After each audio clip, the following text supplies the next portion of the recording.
Well, I would say just get the basics right first, because you can't build on you, you can't build on sand.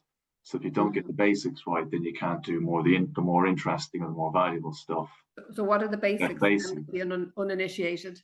So the basics are just, do your bookkeeping, maybe not day in, day out, but week in, week out, month in, month out. Make sure that you're recording all of your sales, make sure you're recording all your costs, make sure you're putting your payroll details in, do the basics as well as you can. And if you can't do them well enough, maybe that's the place to start investing in some accountancy or some finance help.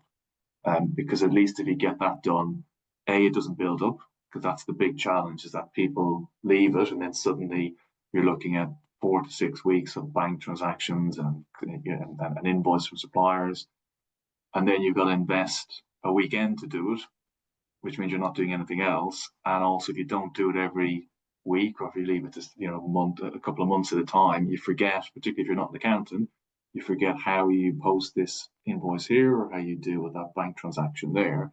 So again, it Mm, sort of snowballs into something that becomes much bigger than it needs to be. Whereas if yeah. you just do the simple things really well, then it doesn't become a drama. You're still familiar enough with your account system to do it relatively quickly. The numbers are relatively small for you to process through, so it takes an hour or two, not a day or two. And also means then you can see quite clearly how much cash is in your bank account. So it either means you can sleep at night rather than worry about these things, and clears your mind,